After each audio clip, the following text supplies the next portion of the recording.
नमस्कार मित्रांनो, मराठी हृदयस्पर्शी कथा चॅनलमध्ये तुमचं महत्त्वाचं स्वागत आहे. माझ्या मित्राची बायको मला बघून आपला चेहरा लपवत असे, तरी सुद्धा माझा मित्र मला आठवड्यातून 1 ते 2 वेळा त्याच्या घरी बोलवत असे. एक दिवस माझ्या मित्राने त्याच्या बायकोसाठी एक सुंदर पैजण घेतली आणि दुसऱ्या दिवशी तीच पैजण माझ्या बायकोच्या पायात होती. तेव्हा मला माझ्या बायकोवर संशय आला, म्हणून मी माझ्या मित्राच्या घरी त्याला काही न कळवता गेलो, तर समोरचं दृश्य पाहून माझ्या पायाखालची जमीनच सरकली. आज पुन्हा माझा मित्र जयने मला त्याच्या घरी जेवणासाठी बोलावले होते, पण मी त्याला नकार देत होतो, कारण मी त्याच्या घरी गेल्यावर त्याची बायको संचिता आपला चेहरा लपवत असे. कदाचित माझ्या जाण्याने ती कम्फर्टेबल नव्हती, पण मला हे समजत नव्हतं की हे सर्व जयला का दिसत नव्हते. जय आणि मी एकाच ऑफिसमध्ये काम करत होतो. आमच्या लग्नानंतर जय माझ्या घरी फक्त एकदाच जेवायला आला होता.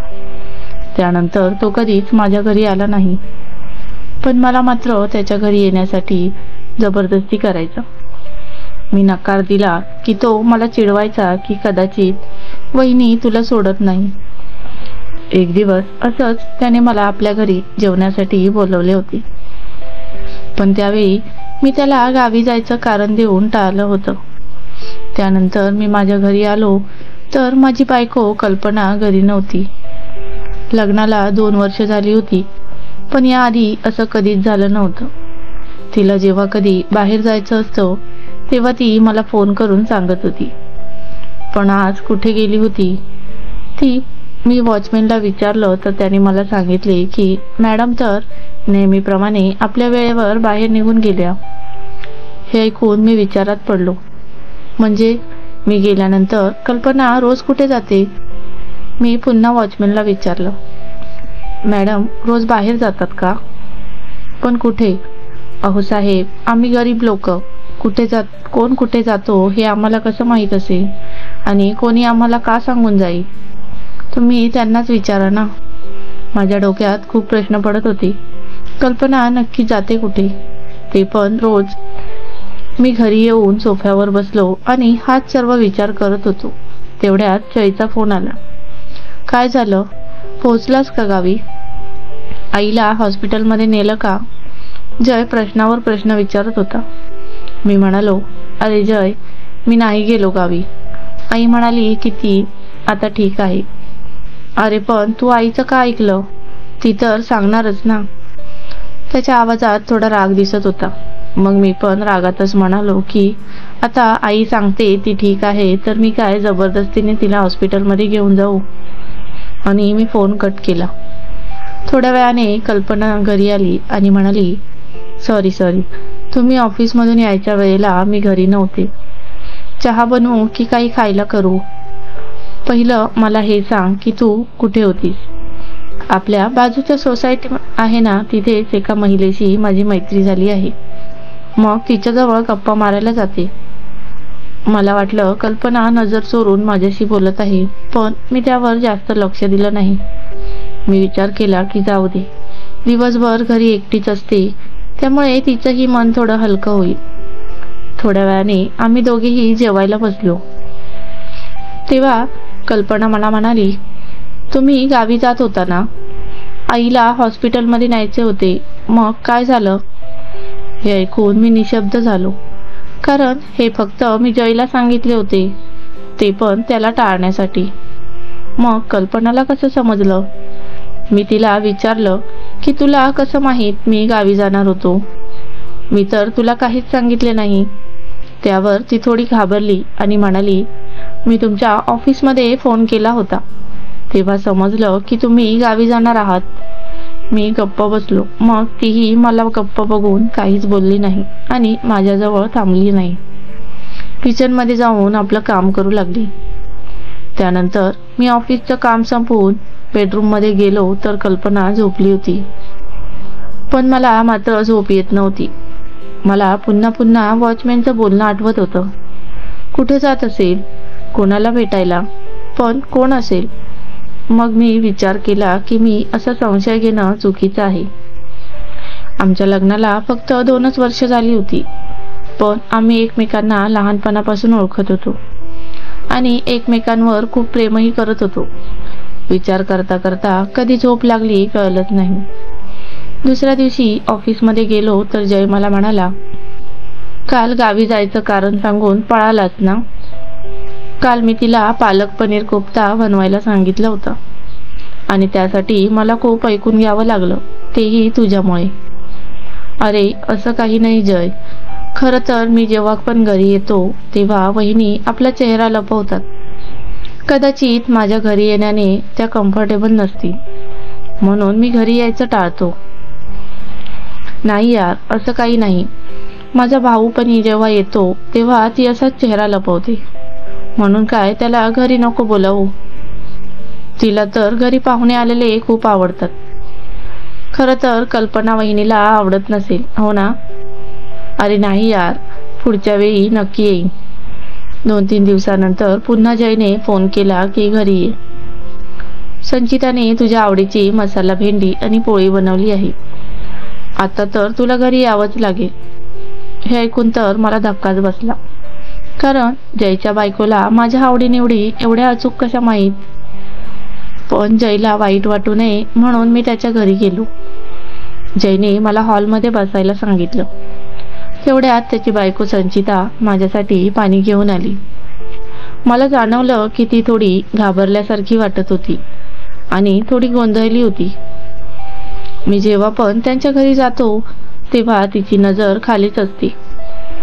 थोड्या वेळाने जय आणि मी जेवायला बसलो त्यावेळी ती थरथर कापत होती आणि त्याचवेळी मला आठवलं की कल्पना माझी वाट बघत असे. म्हणून मी जयला म्हणालो की तुझ्या वहिनीला मला एक फोन करावा लागेल आणि तिला सांगावे लागेल की मला यायला उशीर होईल. ऐकून जयला चोराचा ठसका लागला. मी त्याला लगेच पाणी दिलं. त्यानंतर तो थोडा रिलॅक्स झाला.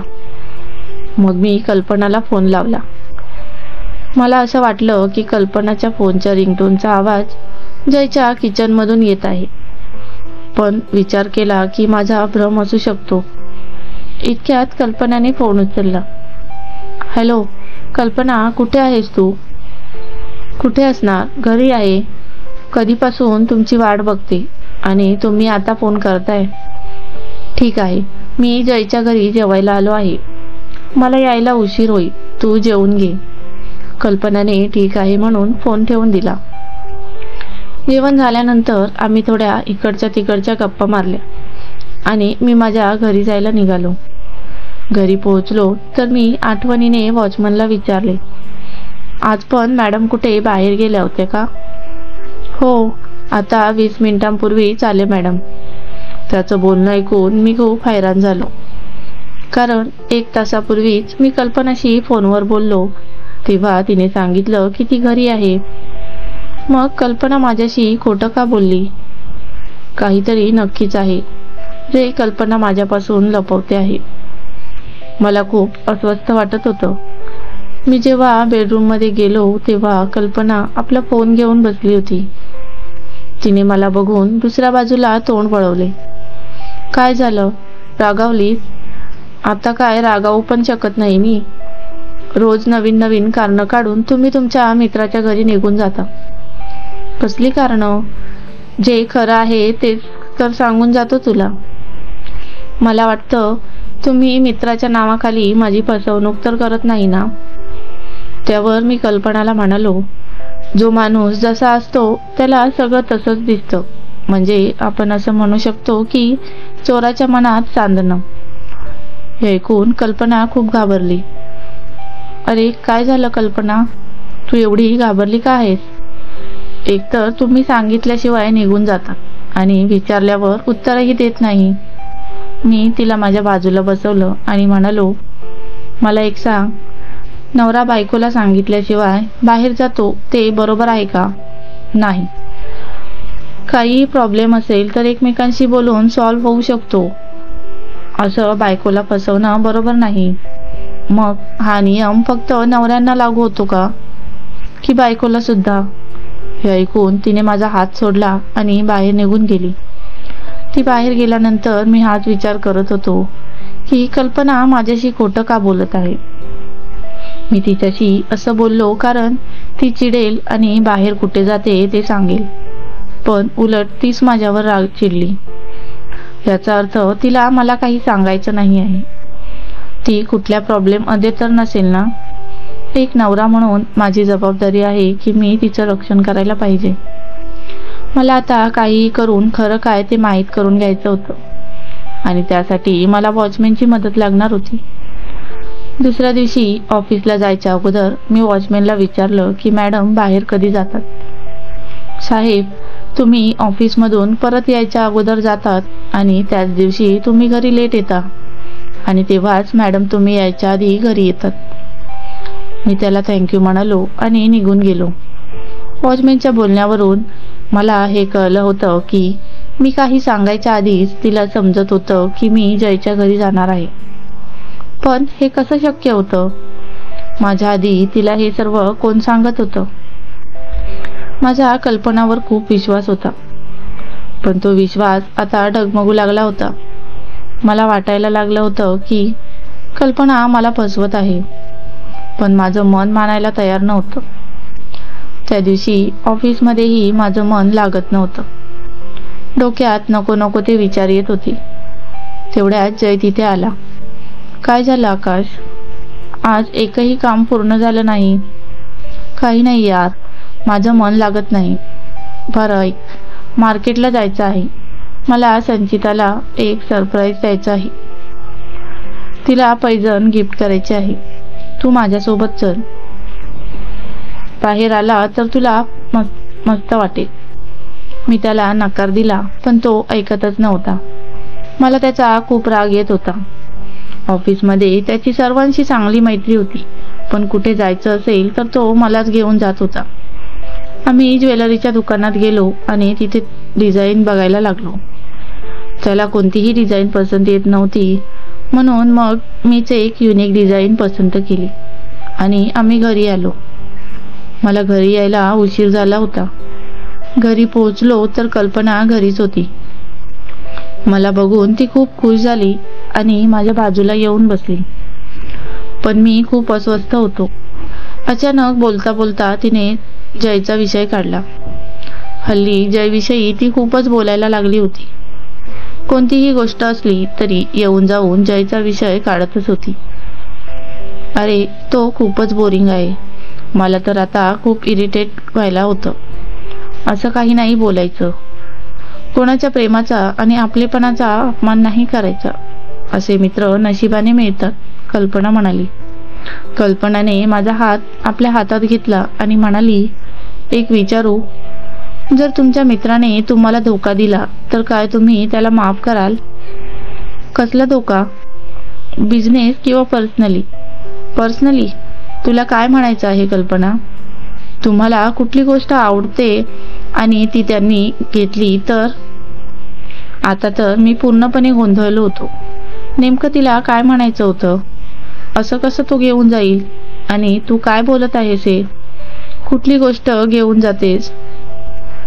मला रागात बघून ती गपचूप किचनमध्ये निघून गेली. नक्की काय चाललं होतं? मला आता हे सर्व सहन होत नव्हतं. मला काही करून आता सगळ्याचा शोध लावायलाच पाहिजे होता. त्यासाठी मला कल्पनावर थोडी सक्ती करावी लागणार होती, पण काही झालं तरी मला सर्व कळलंच पाहिजे. दुसऱ्या दिवशी देवाने मला ती संधी दिली. मी जेव्हा ऑफिसमधून घरी आलो तेव्हा तीच पैजण कल्पनाच्या पायात होती, जी जयने त्याच्या बायकोसाठी घेतली होती. ती पैजण बघून माझ्या पायाखालची जमीनच सरकली. तरी पण मी खूप शांतपणे तिला म्हणालो, ही पैजण खूप छान दिसते. कधी घेतलीस?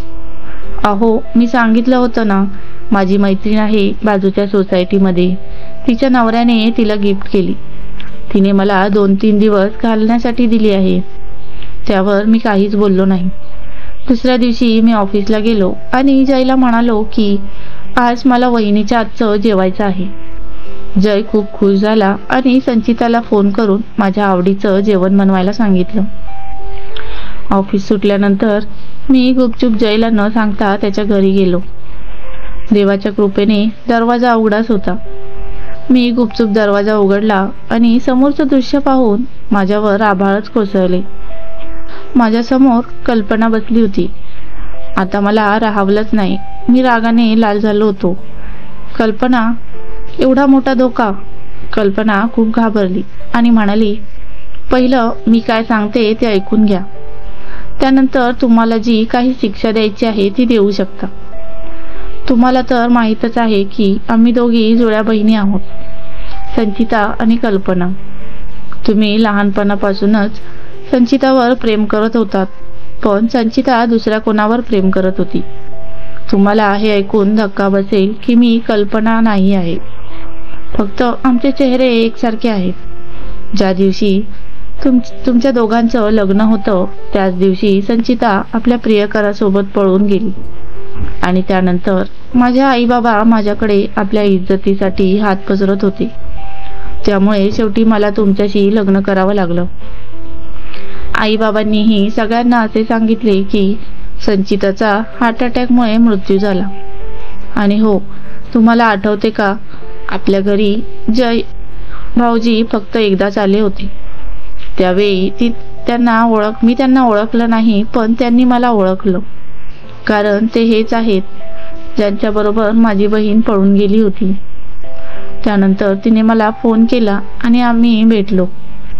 म्हणूनच जय भाऊजी तुम्हाला जबरदस्तीने आपल्या घरी घेऊन येतात, कारण जोपर्यंत तुम्ही जेवत असता तोपर्यंत आम्ही दोघं एका रूममध्ये बसून बोलतो आणि तुम्ही घरी यायच्या आधी मी घरी निघून जाते.